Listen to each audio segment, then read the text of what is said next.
Republicans. Also, they got that Supreme Court justice.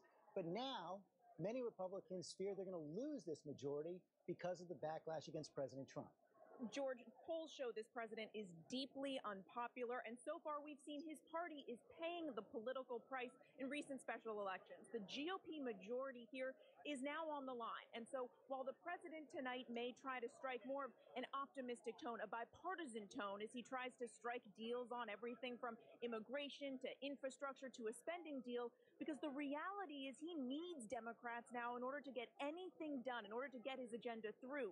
But George, Democrats, they are already eyeing November, and they hope eyeing retaking the majority. As the president has said many times, he now needs 60 votes to get anything done. So as you said, John Carl, healing the divide is going to be a big theme of the president tonight. Also here with World News anchor David Muir. David, we were at the White House today with the president. He talked about healing this divide. Also, it was interesting towards the end of that lunch, he talked about what he learned as president this year, learned he has to work with heart and soul. Yeah, different from business. Absolutely, because he campaigned on being a businessman, obviously, but he said a lot of the skills you learn as a businessman he's brought to the White House with them, and he said you really do what's best for almost purely monetary reasons when you're a businessman. You make your money, you're competing against people you often don't like, you want to win.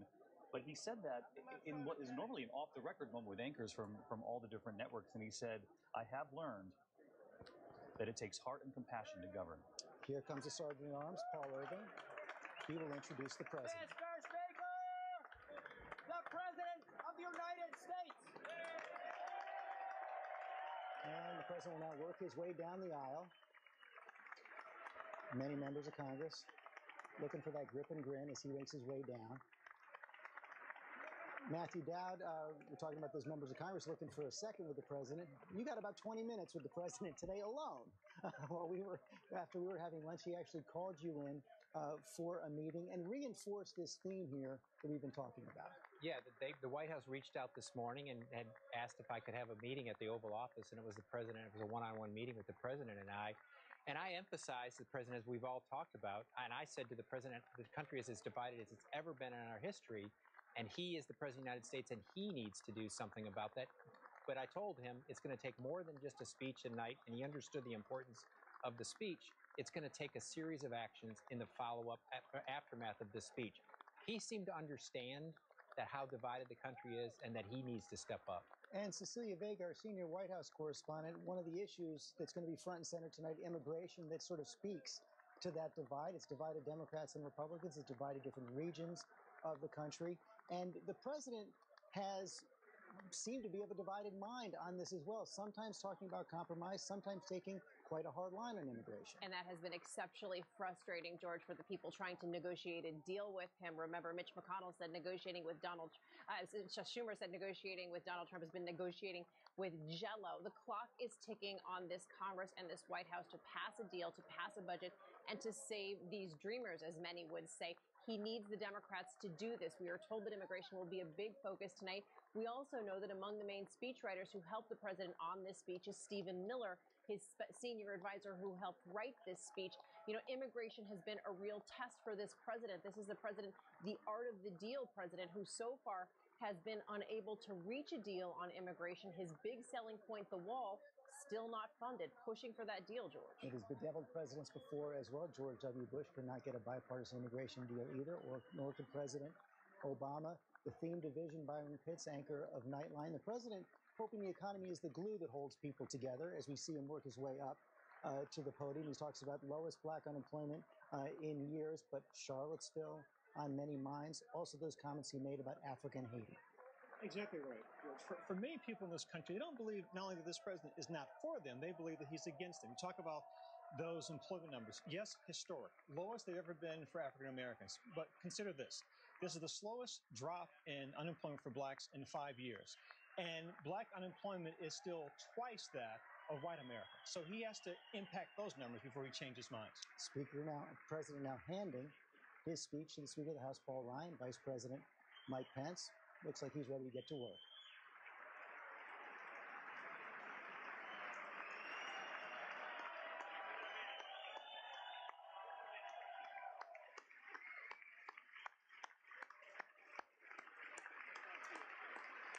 Martha Raddatz, we saw the president work his way past several generals there, including many who now work for him. Many, many generals working for him. Secretary Mattis, a retired general, of course, H.R. McMaster, and John Kelly, his chief of staff. You also saw him pass by the Joint Chiefs. I often have people ask me why they are so serious and stern at these things. They're not supposed to clap unless it's about the troops. So we'll keep our eye on them. Only clap in support of the Nothing troops. policy or politics. And we remember when the president had that now infamous cabinet meeting and he was surrounded by praise from his fellow cabinet members. It was General Mattis who's praised the troops at that meeting. And that's all he did. Everyone else said something very nice about President Trump, and General Mattis said, we're proud of us. Democrat leader in the House, Nancy Pelosi, there. Now we'll hear from the Speaker.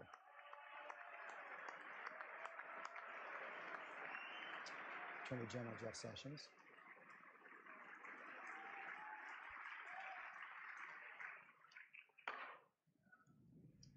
Members of Congress, I have the high privilege and the distinct honor of presenting to you the President of the United States. Another big round of applause as the president takes that in. I want to welcome our newest ABC contributor, former governor of New Jersey, friend and advisor to the president, Chris Christie. One thing the president won't mention tonight, something that's hung over his head for much of this last year, the Russia investigation, Special Counsel Robert Mueller. No, he won't, George. And I think that's good for the country and good for the president. It aggravates him. It angers him. And that's not the president we need to see tonight. The president we need to see tonight is the one who spoke to us on election night of 2016. Inspirational and aspirational. One more standing ovation for the president from his staff, from Republicans in Congress. Mr. Speaker, Mr. Vice President, members of Congress, the First Lady of the United States, and my fellow Americans. Less than 1 year has passed since I first stood at this podium in this majestic chamber to speak on behalf of the American people and to address their concerns, their hopes, and their dreams. That night, our new administration had already taken very swift action. A new tide of optimism was already sweeping across our land. Each day since, we have gone forward with a clear vision and a righteous mission to make America great again for all Americans.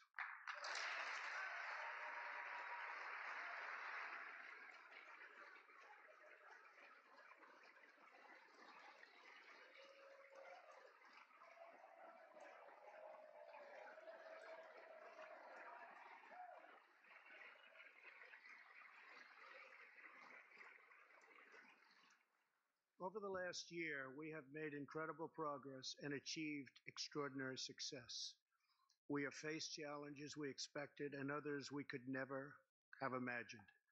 We have shared in the heights of victory and the pains of hardship.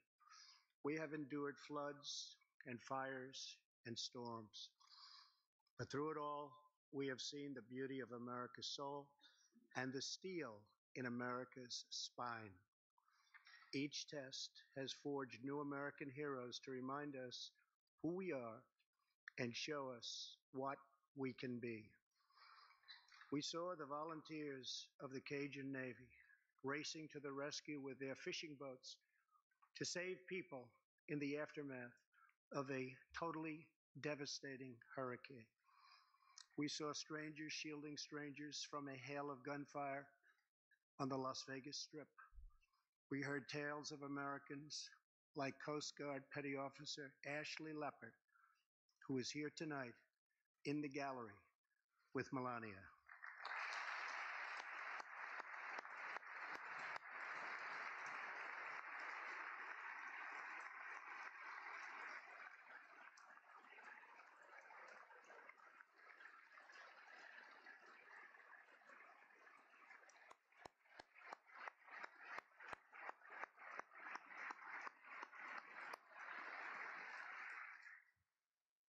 Ashley was aboard one of the first helicopters on the scene in Houston during the Hurricane Harvey. Through 18 hours of wind and rain, Ashley braved live power lines and deep water to help save more than 40 lives. Ashley, we all thank you. Thank you very much.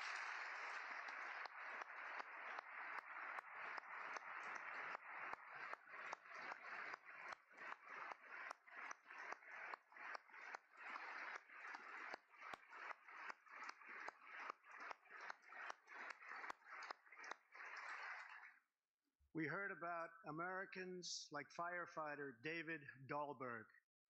He's here with us also.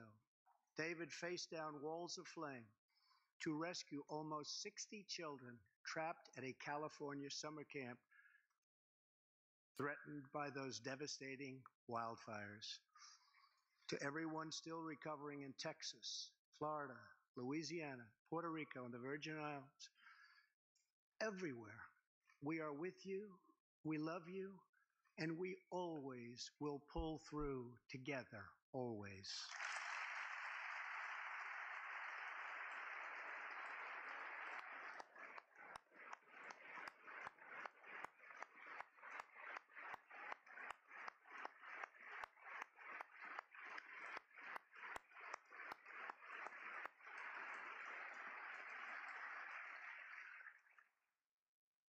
Thank you to David and the brave people of California. Thank you very much, David. Great job. Some trials over the past year touched this chamber very personally. With us tonight is one of the toughest people ever to serve in this House.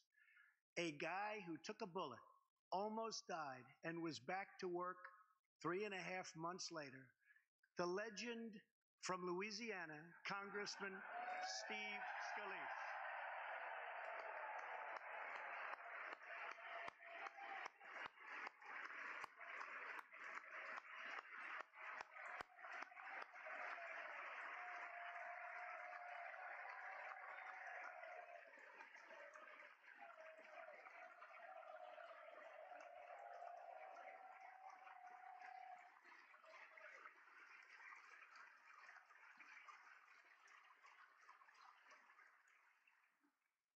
I think they like you, Steve.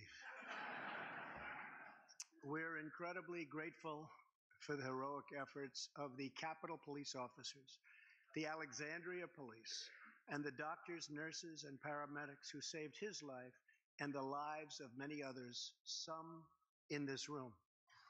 In the aftermath, yes.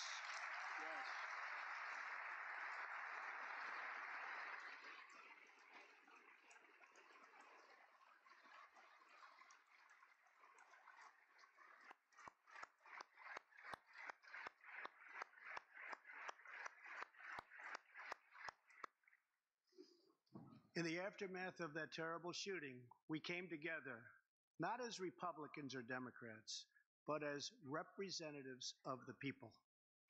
But it is not enough to come together only in times of tragedy. Tonight, I call upon all of us to set aside our differences, to seek out common ground, and to summon the unity we need to deliver for the people. This is really the key. These are the people we were elected to serve.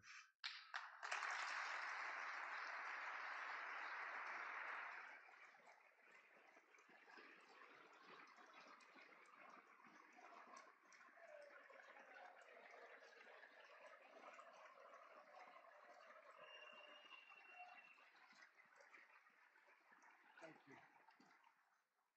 Over the last year, the world has seen what we always knew, that no people on earth are so fearless or daring or determined as Americans. If there is a mountain, we climb it. If there's a frontier, we cross it. If there's a challenge, we tame it.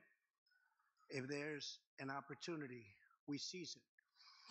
So let's begin tonight by recognizing that the state of our union is strong because our people are strong.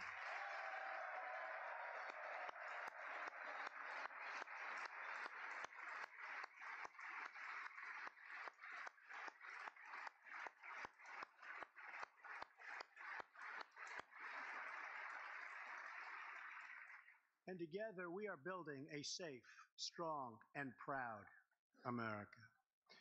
Since the election, we have created 2.4 million new jobs, including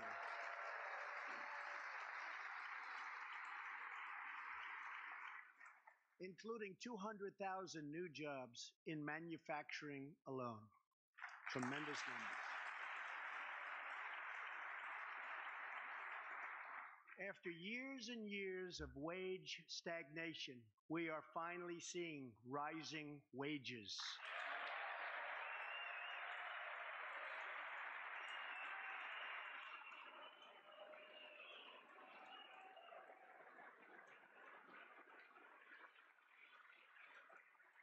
Unemployment claims have hit a 45-year low.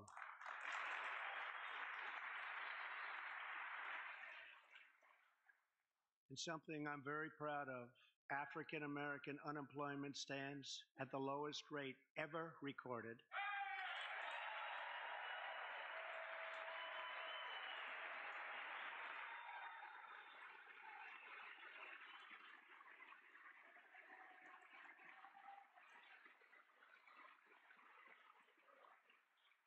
And Hispanic American unemployment has also reached the lowest levels in history.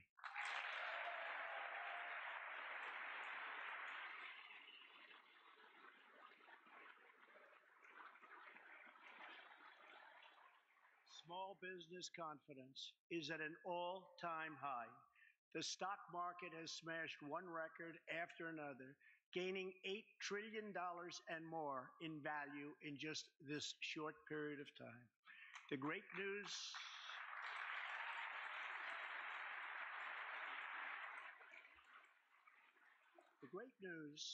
for Americans, 401k, retirement pension, and college savings accounts have gone through the roof.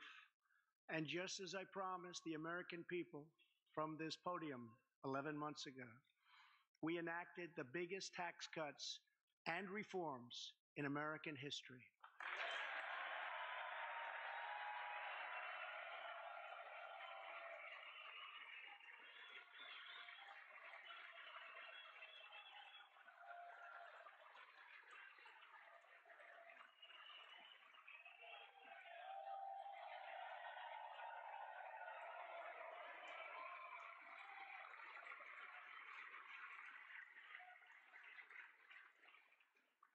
Our massive tax cuts provide tremendous relief for the middle class and small business.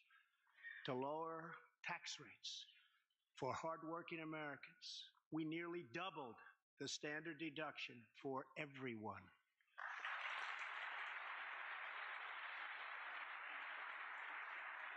Now, the first $24,000 earned by a married couple is completely tax-free.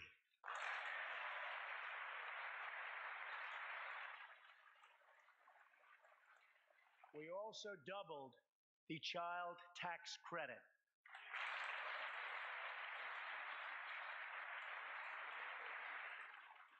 A typical family of four making $75,000 will see their tax bill reduced by $2,000, slashing their tax bill in half.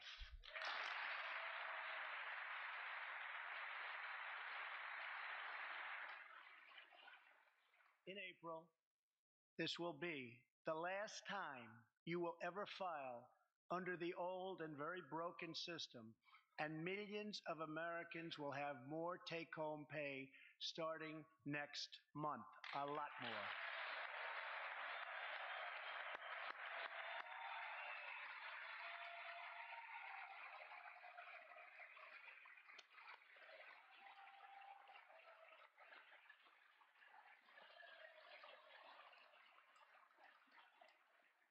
We eliminated an especially cruel tax that fell mostly on Americans making less than $50,000 a year, forcing them to pay tremendous penalties simply because they couldn't afford government-ordered health plans. We repealed the core of the disastrous Obamacare. The individual mandate is now gone.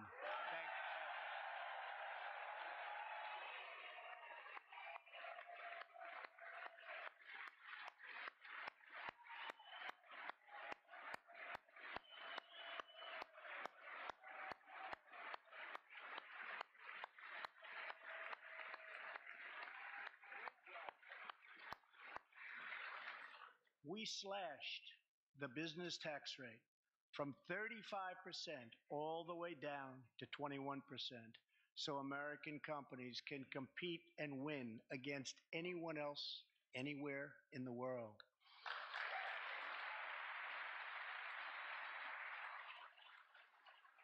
These changes alone are estimated to increase average family income by more than $4,000. A lot of money.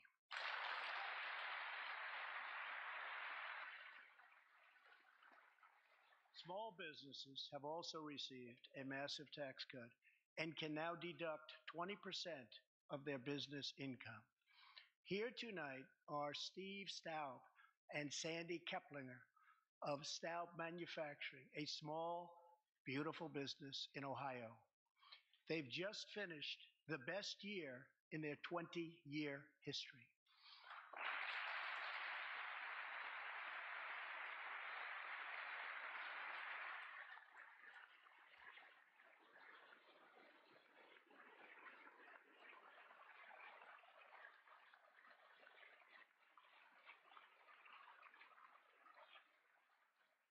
Because of tax reform, they are handing out raises, hiring an additional 14 people, and expanding into the building next door. Good feeling.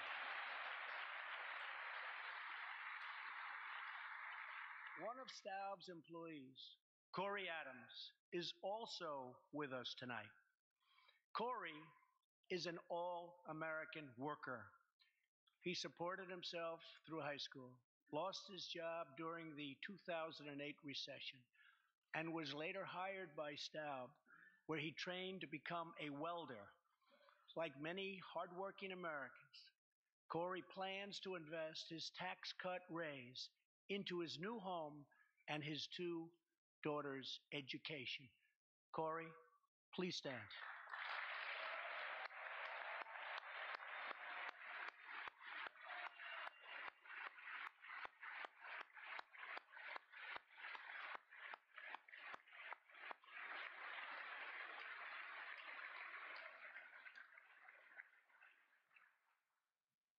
And he's a great welder. I was told that by the man that owns that company that's doing so well. So congratulations, Corey. Since we passed tax cuts, roughly 3 million workers have already gotten tax cut bonuses, many of them thousands and thousands of dollars per worker, and it's getting more every month, every week. Apple has just announced it plans to invest a total of $350 billion in America and hire another 20,000 workers.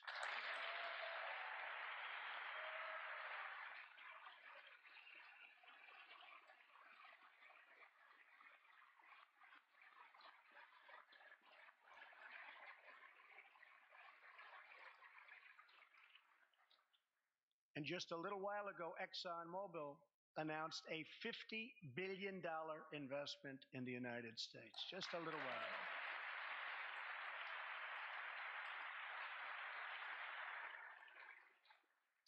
This, in fact, is our new American moment. There has never been a better time to start living the American dream. So, to every citizen watching at home tonight, no matter where you've been or where you've come from, this is your time. If you work hard, if you believe in yourself, if you believe in America, then you can dream anything. You can be anything. And together, we can achieve absolutely anything.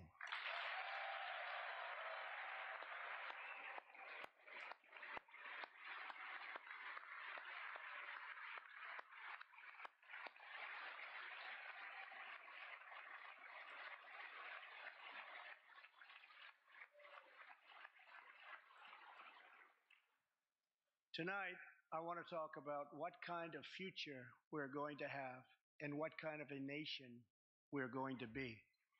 All of us together as one team, one people, and one American family can do anything. We all share the same home, the same heart, the same destiny, and the same great American flag.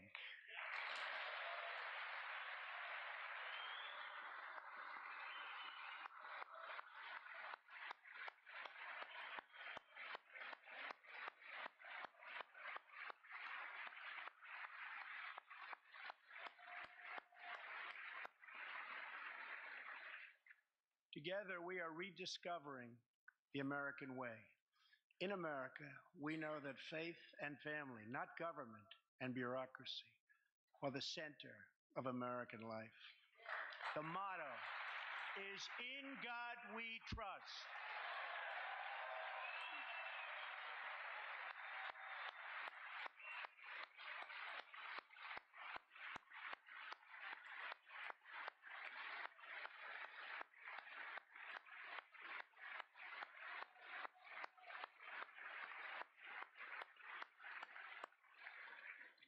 And we celebrate our police, our military, and our amazing veterans as heroes who deserve our total and unwavering support.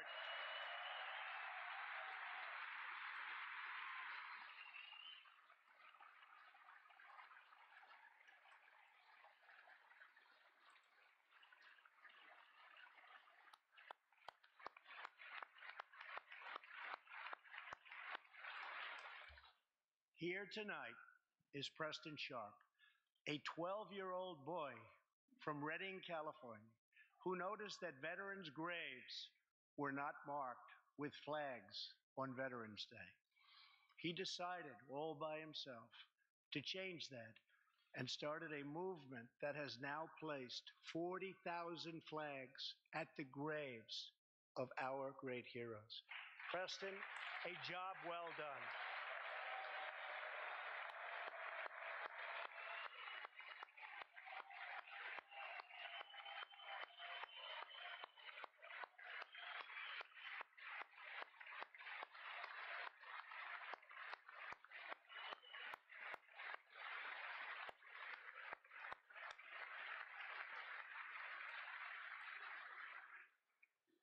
Young patriots like Preston teach all of us about our civic duty as Americans. And I met Preston a little while ago, and he is something very special that I can tell you. Great future. Thank you very much for all you've done, Preston. Thank you very much. Preston's reverence for those who have served our nation reminds us of why we salute our flag, why we put our hands on our hearts for the Pledge of Allegiance, and why we proudly stand for the national anthem.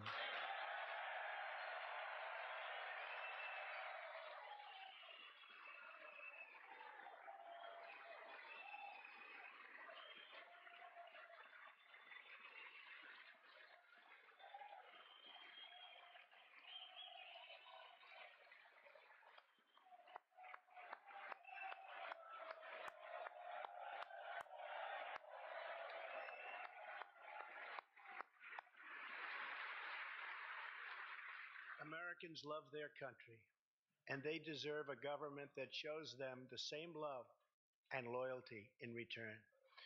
For the last year, we have sought to restore the bonds of trust between our citizens and their government.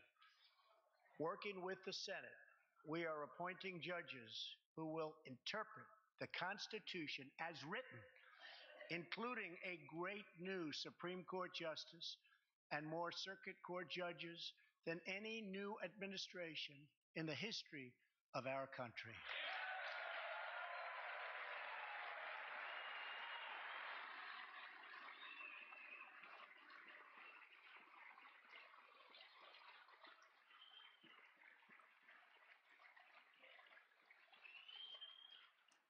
We are totally defending our Second Amendment and have taken historic actions to protect religious liberty.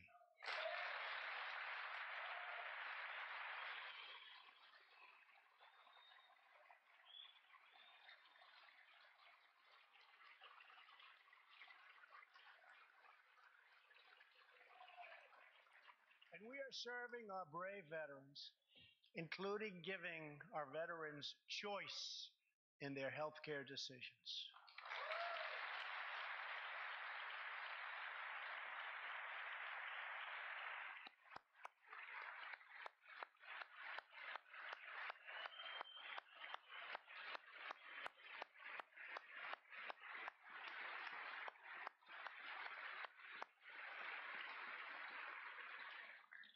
Last year, Congress also passed, and I signed, the landmark VA Accountability Act.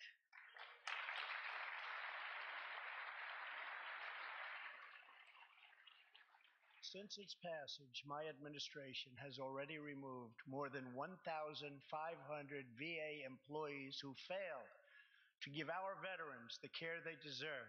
And we are hiring talented people who love our vets as much as we do.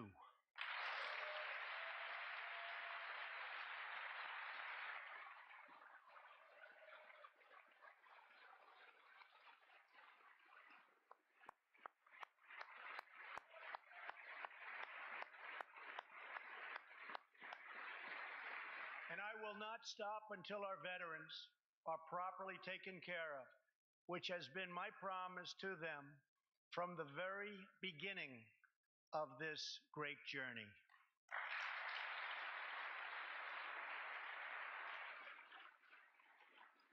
All Americans deserve accountability and respect, and that's what we are giving to our wonderful heroes, our veterans. Thank you.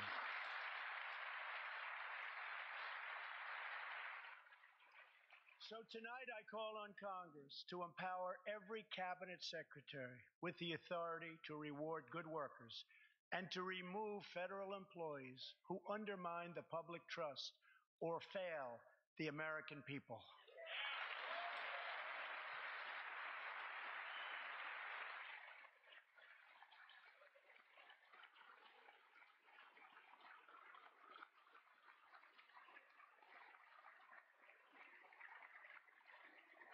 In our drive to make Washington accountable, we have eliminated more regulations in our first year than any administration in the history of our country.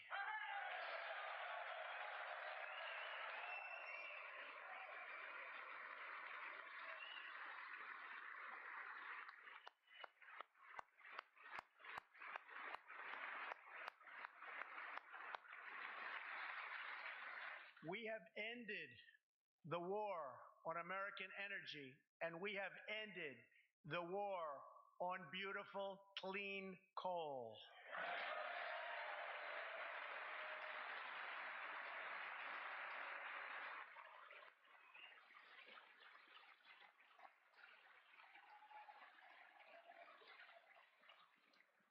We are now very proudly an exporter of energy to the world.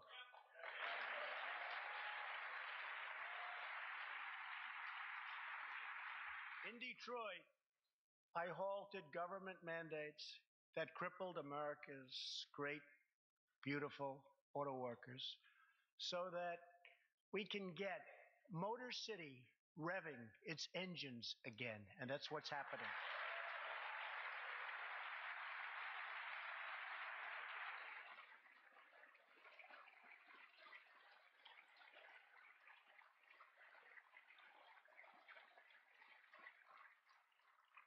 Many car companies are now building and expanding plants in the United States, something we haven't seen for decades. Chrysler is moving a major plant from Mexico to Michigan.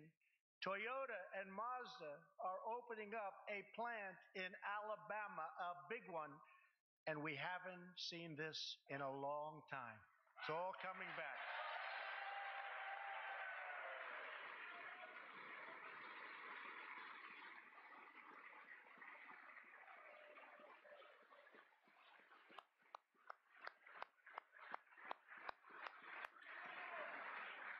Very soon, auto plants and other plants will be opening up all over our country. This is all news Americans are totally unaccustomed to hearing. For many years, companies and jobs were only leaving us. But now they are roaring back, they're coming back. They want to be where the action is. They want to be in the United States of America. That's where they want to be.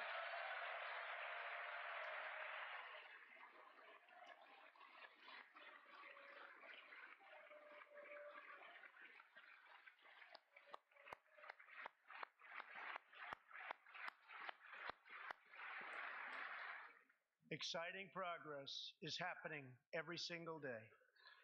To speed access to breakthrough cures and affordable generic drugs, last year, the FDA approved more new and generic drugs and medical devices than ever before in our country's history.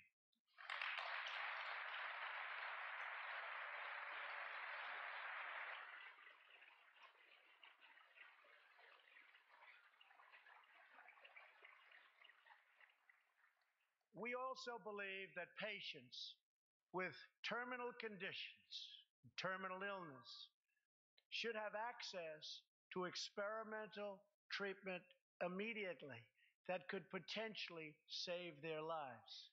People who are terminally ill should not have to go from country to country to seek a cure. I want to give them a chance right here at home. It's time for Congress to give these wonderful, incredible Americans the right to try.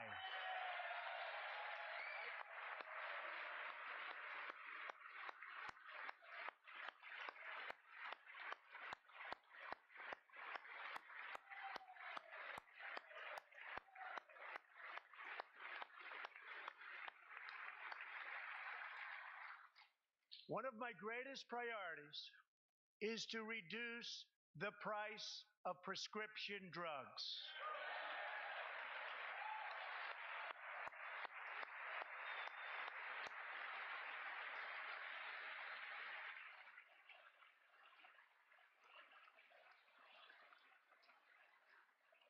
In many other countries, these drugs cost far less than what we pay in the United States, and it's very, very unfair.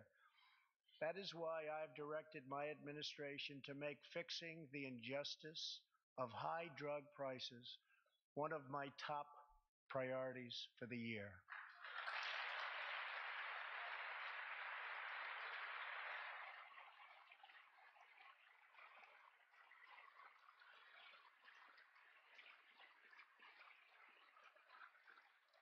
And prices will come down substantially. Watch. America has also finally turned the page on decades of unfair trade deals that sacrificed our prosperity and shipped away our companies, our jobs, and our wealth. Our nation has lost its wealth, but we're getting it back so fast. The era of economic surrender is totally over. From now on, we expect trading relationships to be fair and, very importantly, reciprocal.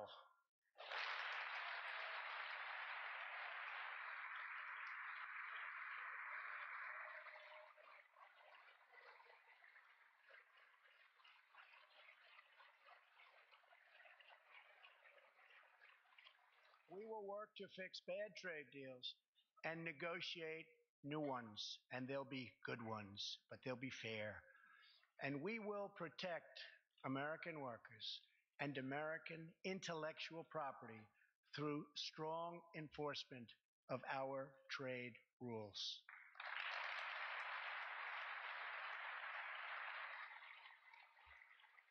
As we rebuild our industries, it is also time to rebuild our crumbling infrastructure.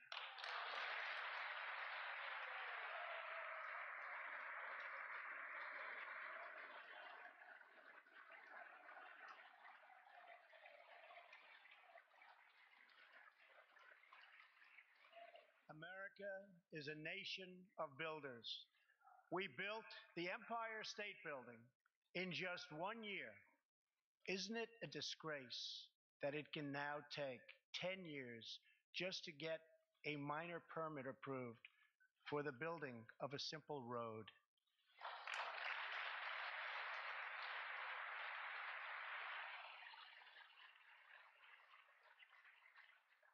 I am asking both parties to come together to give us safe, fast, reliable, and modern infrastructure that our economy needs and our people deserve.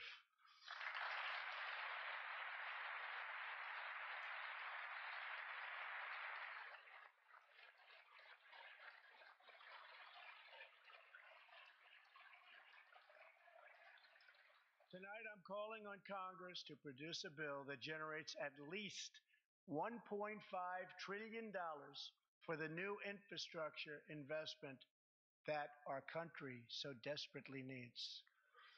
Every federal dollar should be leveraged by partnering with state and local governments and, where appropriate, tapping into private sector investment to permanently fix the infrastructure deficit, and we can do it.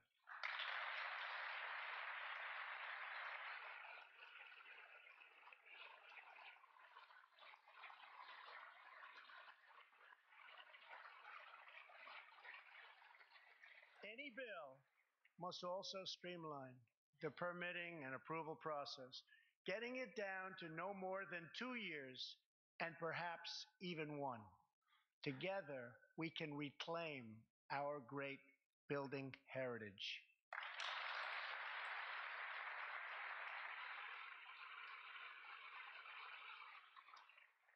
We will build gleaming new roads, bridges, highways, railways, and waterways all across our land. And we will do it with American heart, American hands, and American grit.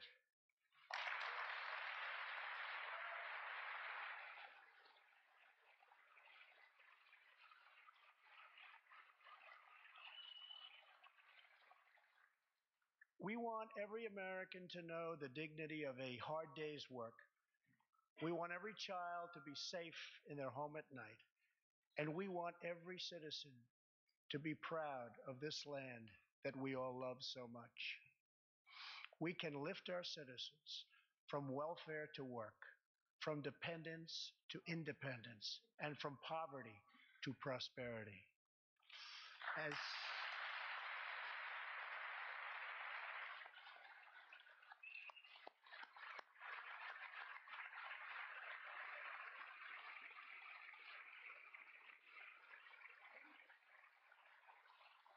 tax cuts create new jobs, let's invest in workforce development and let's invest in job training, which we need so badly.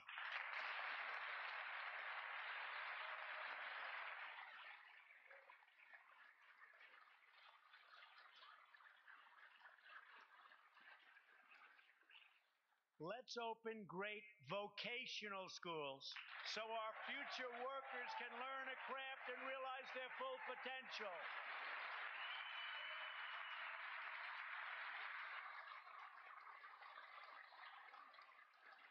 And let's support working families by supporting paid family leave.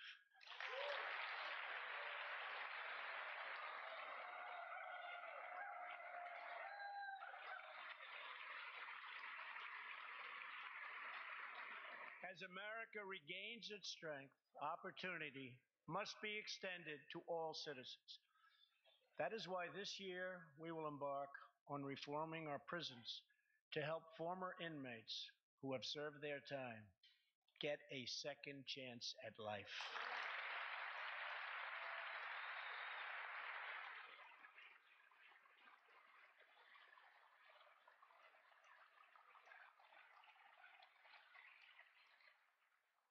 Struggling communities, especially immigrant communities, will also be helped by immigration policies that focus on the best interests of American workers and American families. For decades, open borders have allowed drugs and gangs to pour into our most vulnerable communities. They've allowed millions of low-wage workers to compete for jobs and wages against the poorest Americans.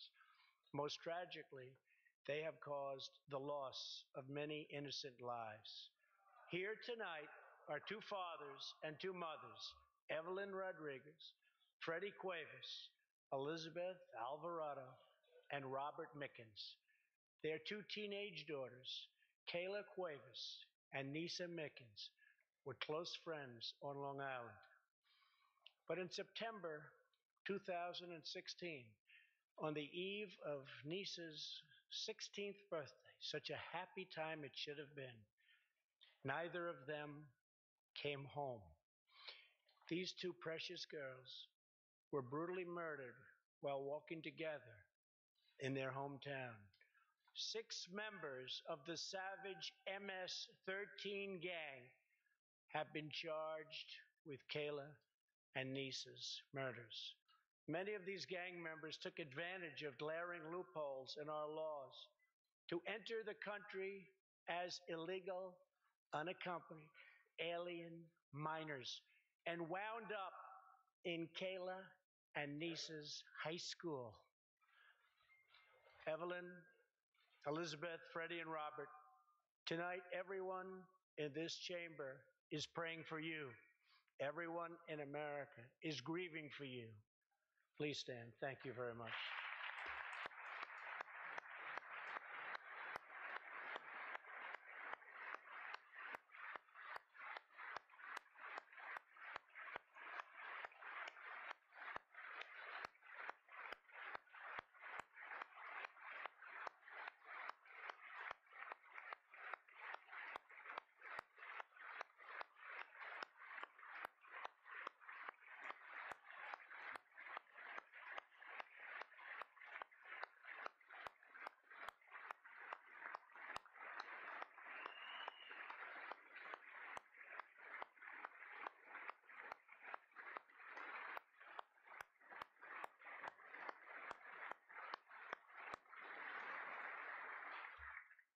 I want you to know that 320 million hearts are right now breaking for you.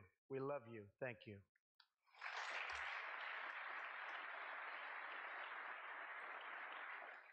While we cannot imagine the depths of that kind of sorrow, we can make sure that other families never have to endure this kind of pain. Tonight, I am calling on Congress to finally close the deadly loopholes that have allowed MS-13 and other criminal gangs to break into our country. We have proposed new legislation that will fix our immigration laws and support our ICE and Border Patrol agents. These are great people. These are great, great people that work so hard in the midst of such danger so that this can never happen again.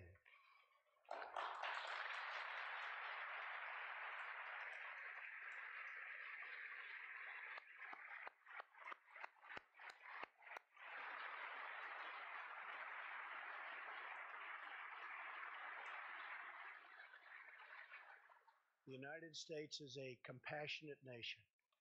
We are proud that we do more than any other country anywhere in the world to help the needy, the struggling, and the underprivileged all over the world. But as President of the United States, my highest loyalty, my greatest compassion, my constant concern is for America's children, America's struggling workers, and America's forgotten communities.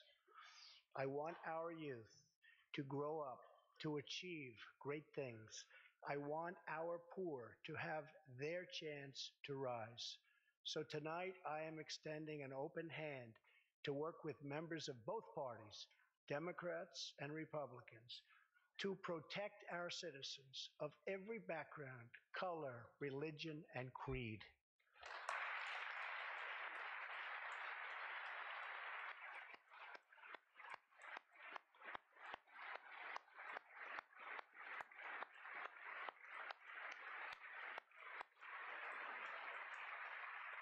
My duty and the sacred duty of every elected official in this chamber is to defend Americans, to protect their safety, their families, their communities, and their right to the American dream. Because Americans are dreamers too.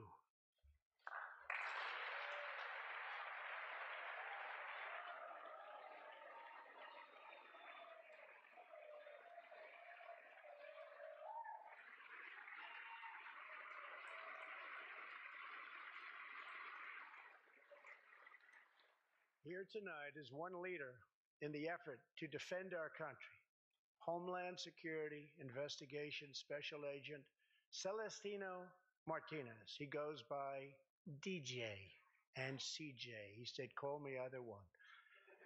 so we'll call you CJ.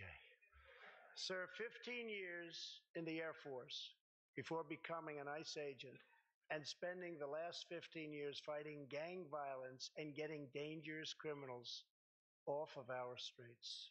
Tough job. At one point, MS-13 leaders ordered CJ's murder, and they wanted it to happen quickly. But he did not cave to threats or to fear. Last May, he commanded an operation to track down gang members on Long Island. His team has arrested nearly 400, including more than 220 MS-13 gang members. And I have to tell you, what the Border Patrol and ICE have done, we have sent thousands and thousands and thousands of MS-13 horrible people out of this country or into our prisons. So I just want to congratulate you, CJ. You're a brave guy. Thank you very much.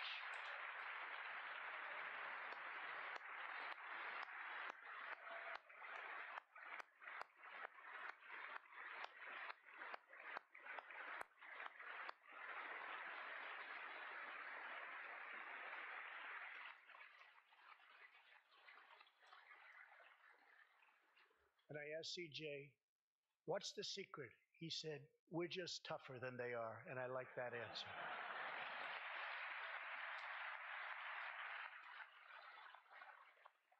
Now let's get Congress to send you, and all of the people in this great chamber have to do it. We have no choice. CJ, we're going to send you reinforcements, and we're going to send them to you quickly. It's what you need.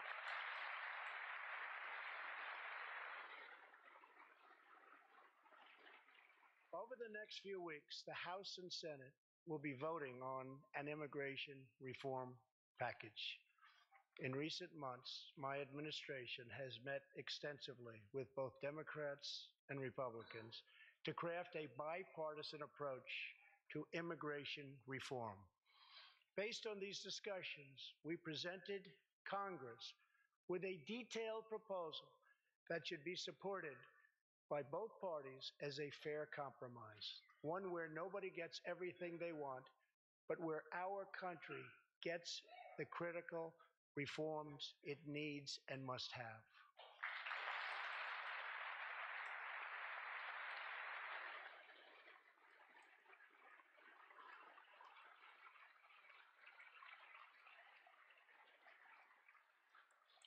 Here are the 4 pillars of our plan. The first pillar of our framework generously offers a path to citizenship for 1.8 million illegal immigrants who were brought here by their parents at a young age. That covers almost 3 times more people than the previous administration covered.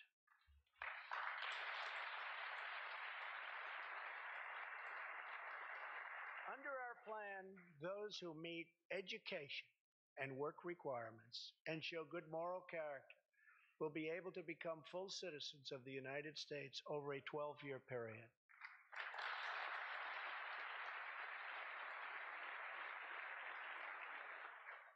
The second pillar fully secures the border.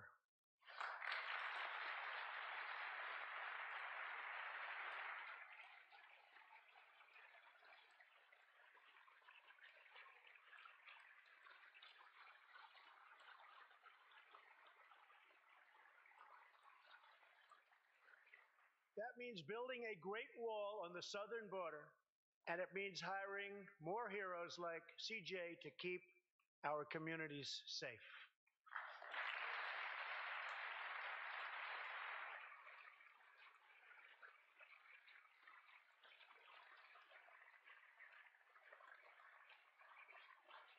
Crucially, our plan closes the terrible loopholes exploited by criminals and terrorists to enter our country, and it finally ends the horrible and dangerous practice of catch and release.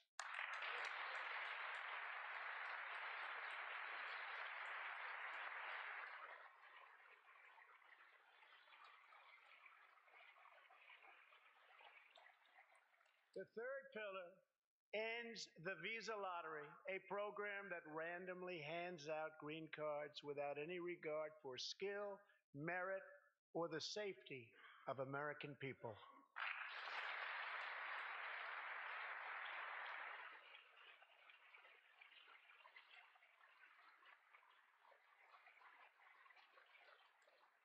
It's time to begin moving toward a merit-based immigration system, one that admits people who are skilled, who want to work, who will contribute to our society, and who will love and respect our country.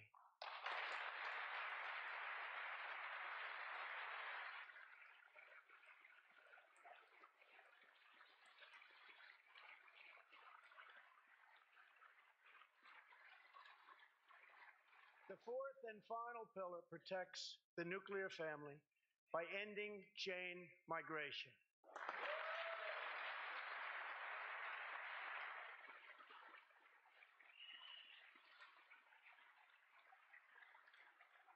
Under the current broken system, a single immigrant can bring in virtually unlimited numbers of distant relatives. Under our plan, we focus on the immediate family by limiting sponsorships to spouses and minor children.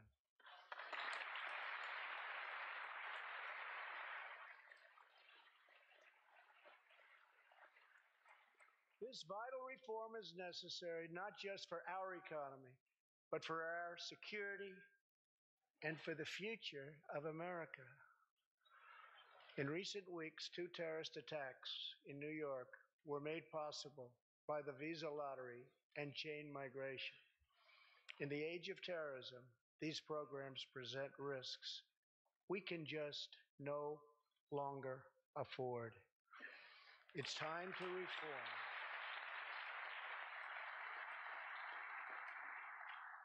These outdated immigration rules and finally bring our immigration system into the 21st century.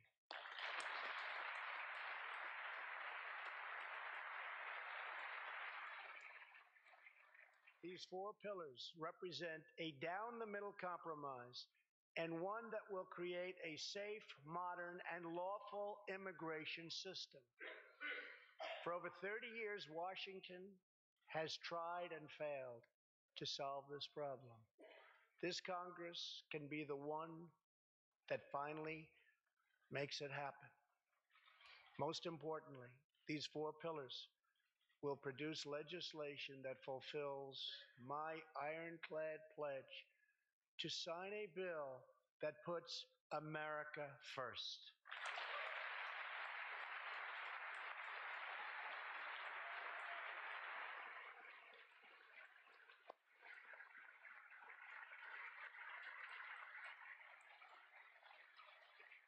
So let's come together, set politics aside, and finally get the job done.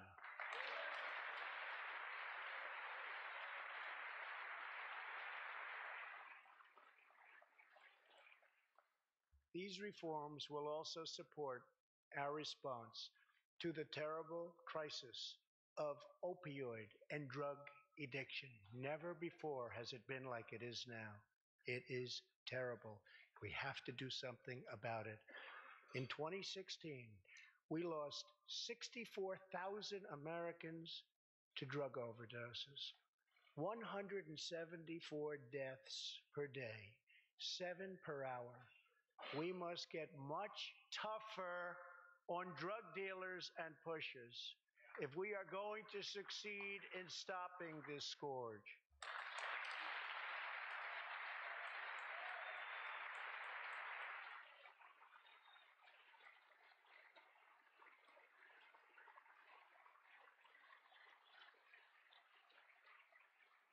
My administration is committed to fighting the drug epidemic and helping get treatment for those in need, for those who have been so terribly hurt. The struggle will be long and it will be difficult, but as Americans always do, in the end, we will succeed, we will prevail.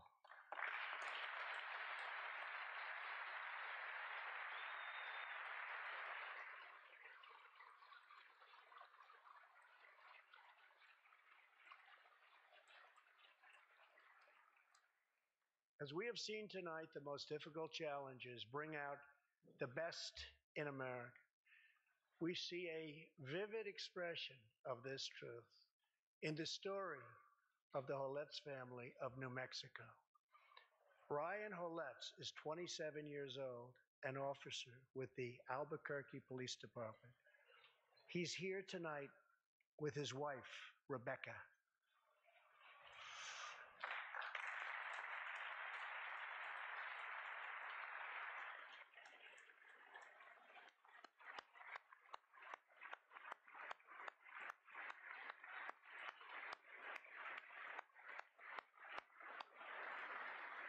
Thank you, Ryan. Last year, Ryan was on duty when he saw a pregnant, homeless woman preparing to inject heroin. When Ryan told her she was going to harm her unborn child, she began to weep. She told him she didn't know where to turn, but badly wanted a safe home for her baby. In that moment, Ryan said he felt God speak to him. You will do it because you can. He heard those words. He took out a picture of his wife and their 4 kids. Then he went home to tell his wife, Rebecca. In an instant, she agreed to adopt. The Holetz named their new daughter Hope. Ryan and Rebecca, you embody the goodness of our nation. Thank you.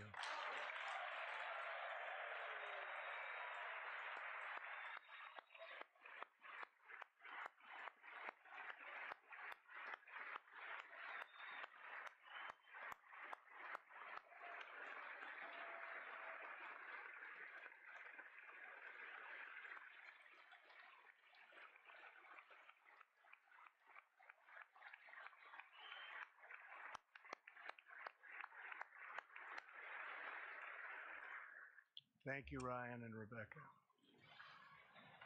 As we rebuild America's strength and confidence at home, we are also restoring our strength and standing abroad.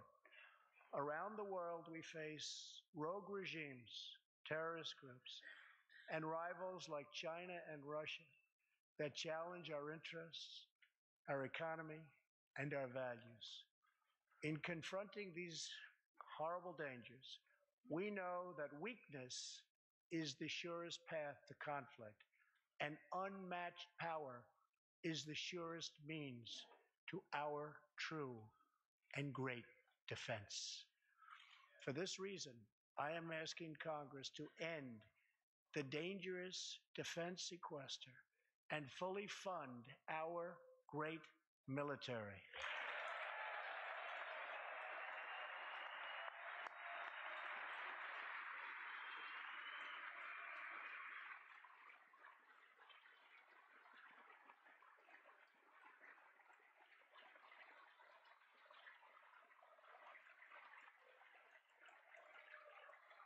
As part of our defense, we must modernize and rebuild our nuclear arsenal, hopefully never having to use it, but making it so strong and so powerful that it will deter any acts of aggression by any other nation or anyone else.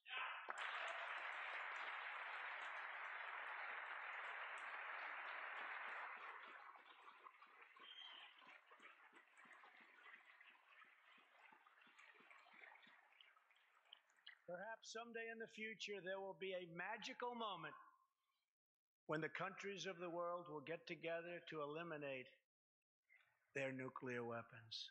Unfortunately, we are not there yet, sadly. Last year, I also pledged that we would work with our allies to extinguish ISIS from the face of the earth.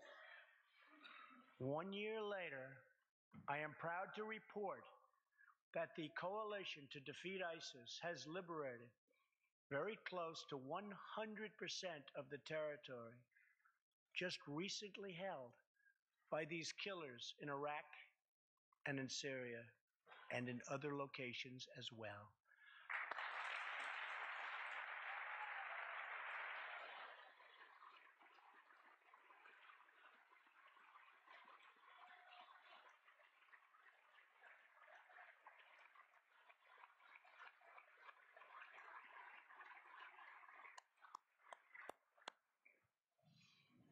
But there is much more work to be done. We will continue our fight until ISIS is defeated. Army Staff Sergeant Justin Peck is here tonight. Near Raqqa last November, Justin and his comrade, Chief Petty Officer Kenton Stacy, were on a mission to clear buildings that ISIS had rigged with explosive so that civilians could return to that city, hopefully soon and hopefully safely. Clearing the second floor of a vital hospital, Kenton Stacy was severely wounded by an explosion. Immediately, Justin bounded into the booby-trapped and unbelievably dangerous and unsafe building and found Kenton, but in very, very bad shape. He applied pressure to the wound and inserted a tube to reopen an airway. He then performed CPR for 20 straight minutes during the ground transport and maintained artificial respiration through 2.5 hours and through emergency surgery. Kenton Stacy would have died if it were not for Justin's selfless love for his fellow warrior. Tonight, Kenton is recovering in Texas. Raqqa is liberated, and Justin is wearing his new Bronze Star with a V for valor. Staff Sergeant Peck, all of America salutes.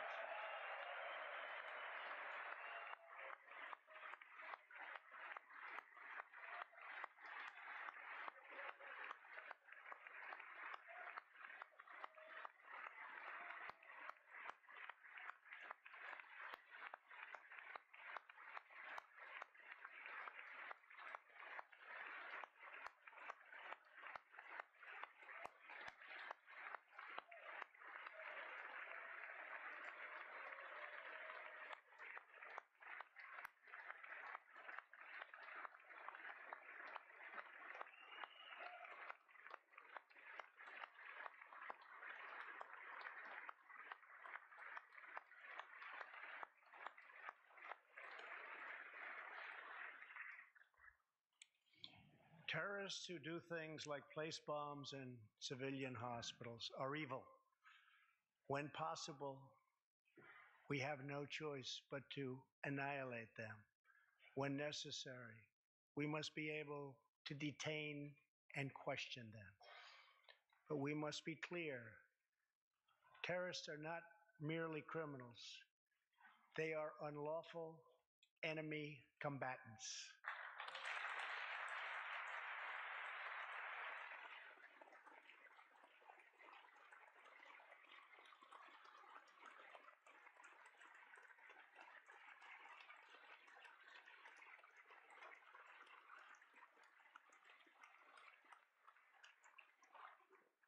And when captured overseas, they should be treated like the terrorists they are.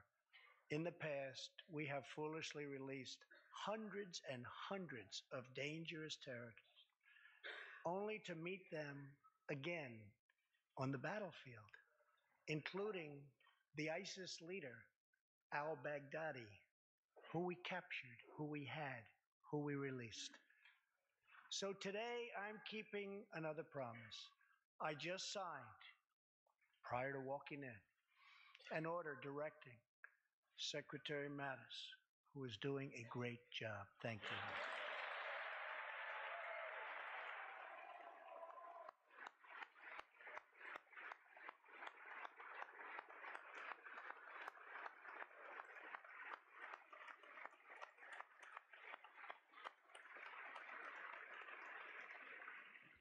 To re-examine our military detention policy and to keep open the detention facilities in Guantanamo Bay.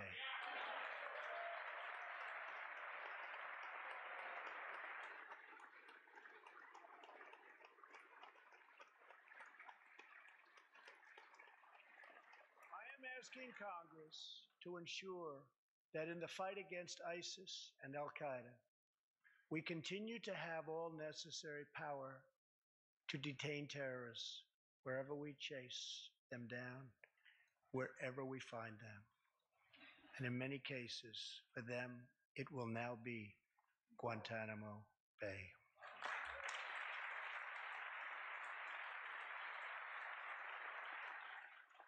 At the same time, as of a few months ago, our warriors in Afghanistan have new rules of engagement.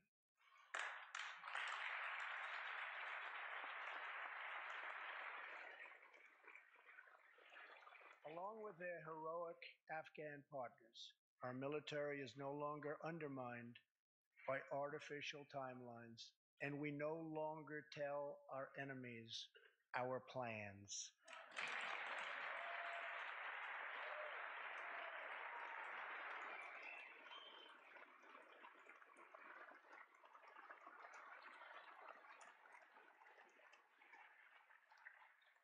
Last month, I also took an action endorsed unanimously by the U.S. Senate just months before. I recognized Jerusalem as the capital of Israel.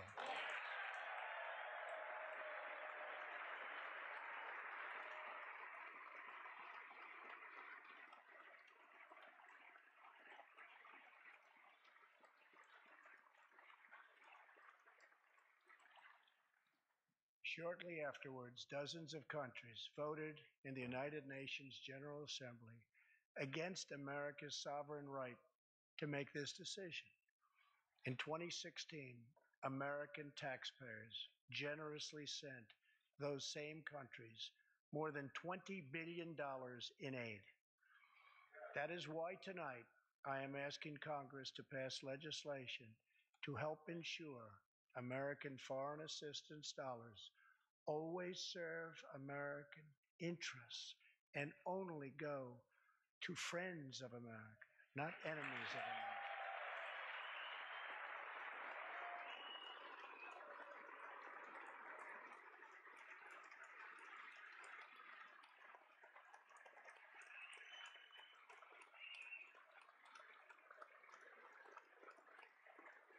As we strengthen friendships all around the world, we are also restoring clarity about our adversaries.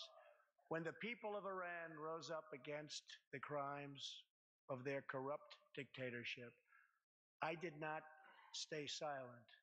America stands with the people of Iran in their courageous struggle for freedom.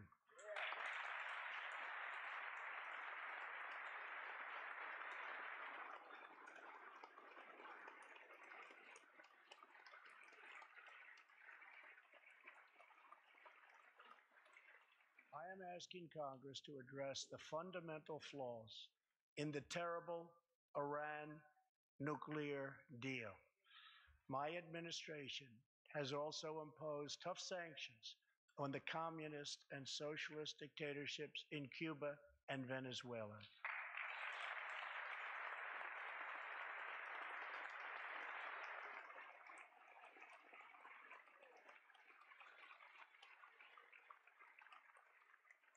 But no regime has oppressed its own citizens more totally or brutally than the cruel dictatorship in North Korea. North Korea's reckless pursuit of nuclear missiles could very soon threaten our homeland. We are waging a campaign of maximum pressure to prevent that from ever happening. Past experience has taught us that complacency and concessions only invite aggression and provocation. I will not repeat the mistakes of past administrations that got us into this very dangerous position. We need only look at the depraved character of the North Korean regime to understand the nature of the nuclear threat it could pose to America and to our allies. Otto Warmbier was a hard-working student at the University of Virginia. and a great student he was. On his way to study abroad in Asia, Otto joined a tour to North Korea. At its conclusion, this wonderful young man was arrested and charged with crimes against the state. After a shameful trial, the dictatorship sentenced Otto to 15 years of hard labor before returning him to America last June, horribly injured and on the verge of death. He passed away just days after his return. Otto's wonderful parents, Fred and Cindy Warmbier, are here with us tonight, along with Otto's brother and sister, Austin and Greta. Please.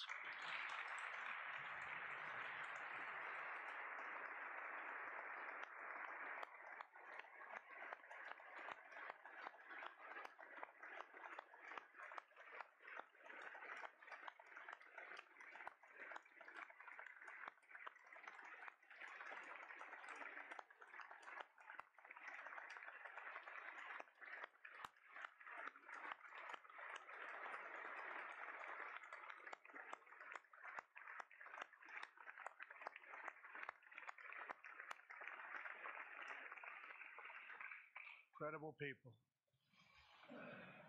You are powerful witnesses to a menace that threatens our world, and your strength truly inspires us all. Thank you very much. Thank you.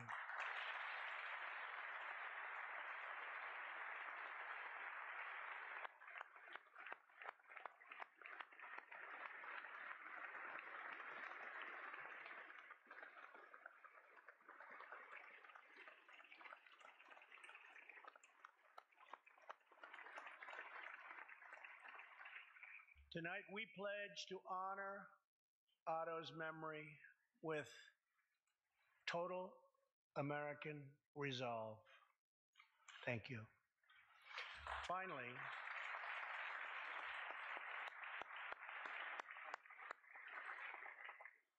we are joined by one more witness to the ominous nature of this regime.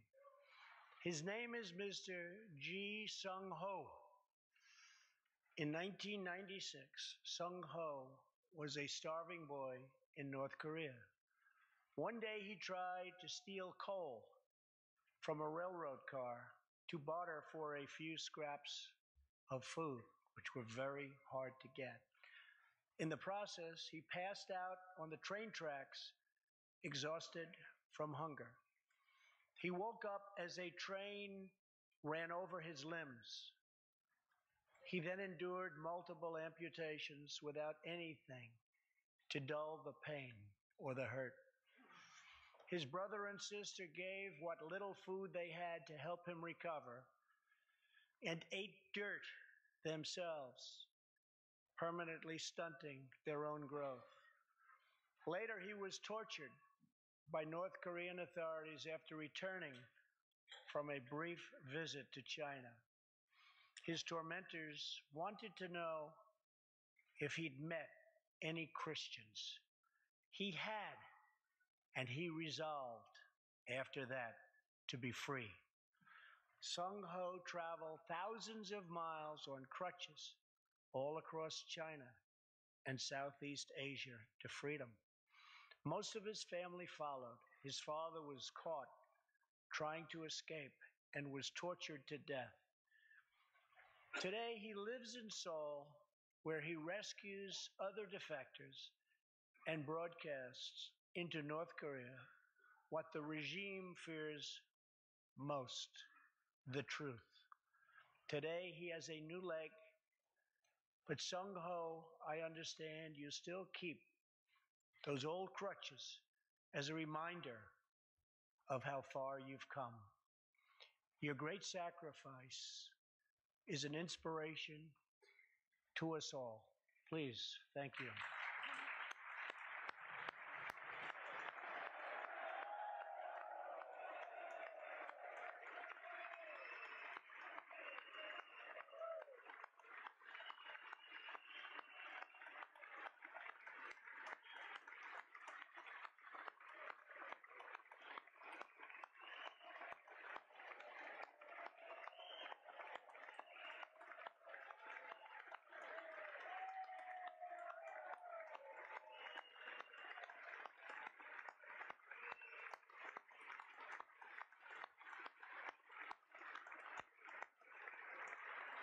Sung Ho's story is a testament to the yearning of every human soul to live in freedom.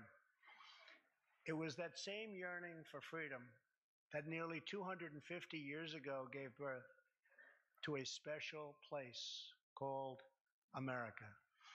It was a small cluster of colonies caught between a great ocean and a vast wilderness. It was home to an incredible people with a revolutionary idea that they could rule themselves, that they could chart their own destiny, and that together they could light up the entire world. That is what our country has always been about. That is what Americans have always stood for, always strived for, and always done. Atop the dome of this Capitol stands the Statue of Freedom. She stands tall and dignified among the monuments to our ancestors who fought and lived and died to protect her. Monuments to Washington and Jefferson and Lincoln and King. Memorials to the heroes of Yorktown and Saratoga. To young Americans who shed their blood on the shores of Normandy and the fields beyond, and others who went down in the waters of the Pacific and the skies all over Asia. And freedom stands tall over one more monument, this one, this Capitol, this living monument. This is the monument to the American people.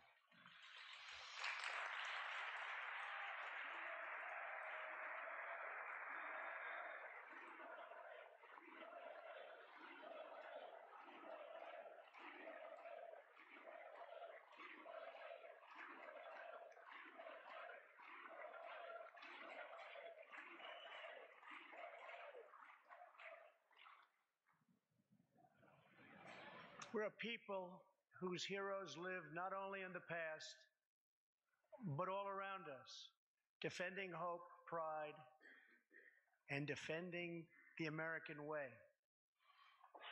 They work in every trade. They sacrifice to raise a family. They care for our children at home. They defend our flag abroad. And they are strong moms and brave kids. They are firefighters and police officers and border agents, medics and Marines. But above all else, they are Americans. And this capital, this city, this nation belongs entirely to them.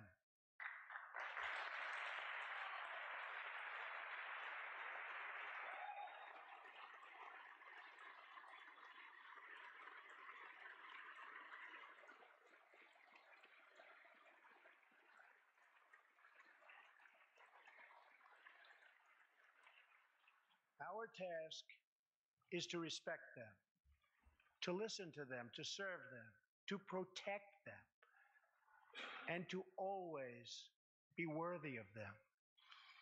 Americans fill the world with art and music. They push the bounds of science and discovery, and they forever remind us of what we should never, ever forget. The people dreamed this country. The people built this country. And it's the people who are making America great again.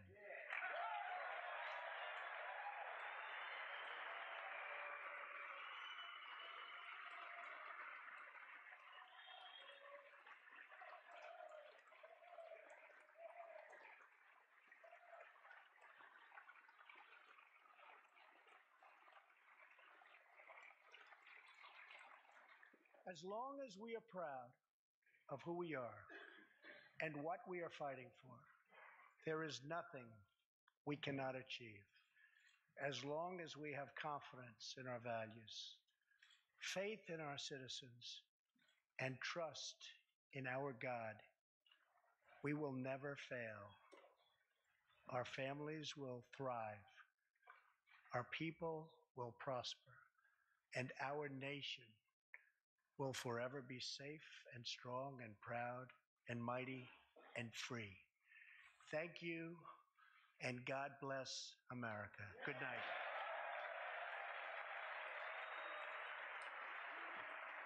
President Trump wrapping up his first State of the Union. It was a long one. Hour and 20 minutes, a little over an hour and 20 minutes. Not the longest ever. Bill Clinton has that record. President repeating some of his signature lines, saying the American people are making America great again. Says the era of economic surrender is over. Says he wants an immigration policy that puts America first. Came into this chamber today promising to try to heal the divides in America, bring America together. We're going to find out in the coming days what America thought about that. First, want to go inside the chamber, though, as the president works his way back to Jon Karl, who was there for it all. One thing's pretty clear, John, he did not unify that chamber tonight. George, I've never seen anything like it. Right now, the Democrats have basically run for the exits. I mean, usually when the president leaves, you still have members applauding. He did not unify this chamber, particularly on the issue of immigration. Not a single Democratic applause on his immigration proposal. Yeah, and Mary Bruce, our senior congressional correspondent, that struck me as well. This is supposed to be the big bipartisan compromise. The president laying out what he called a compromise in the speech. That is not what Democrats heard, and you could hear the audible groans when he was talking about his pillars in the immigration plan. Exactly, George. A fair compromise is how the president may be describing the plan that he's outlined, but that is certainly not how Democrats see it. And even members of the president's own party have objections to this deal. Look, this is the most pressing issue facing Congress right now, and it took the president about 45 minutes to address it. There is a urgent, looming deadline here, and Republicans and Democrats are no closer to solving this. And, George, you have to think about those dozens of dreamers in the audience tonight. What they are thinking as they hear the president talk about this, as they see the divisions there on the floor, concerned that they could face deportation come the beginning of March, and what the dreamers were thinking when they heard the president say that line that will likely be one of the most memorable lines of his speeches when he said, Americans are dreamers too. Americans are dreamers too. Senior White House correspondent Cecilia Vega, we heard a lot of it. We heard that line. We also heard a lot about the dangers of unenforced borders from the president today. Echoes of his announcement speech back in June of 2015. Exactly. One of the things that he said, though, George, is that that he wants to set the country to set aside our differences, and he wanted to summon unity. And then he went on, as you mentioned, to talk about undocumented immigrants as MS-13 gang members, demonizing them. I think he's going to have a tough sell when he's trying to sell this issue of unity and bringing up this issue of undocumented immigrants as criminals for a lot of people, particularly those dreamers in that room that Mary was saying. And also, again, sort of stoking, I think many would say, racial tensions by bringing up this issue of kneeling during the national anthem. The headline out of the speech for me, George, though, is, of course, that, quote, Americans are dreamers too. I think many people will see this as clear, concise, and compassionate from this president. And Meghan McCain from The View also joining us tonight. Did you hear any avenues of bipartisan compromise tonight, or was this more the president who is deciding to stick with his base? It was actually surprisingly not as bipartisan as I had anticipated. As Cecilia just said, talking about kneeling or standing for the national anthem, his commitment to the Second Amendment, emphasizing in God we trust. Those are all things that will certainly make his base happy.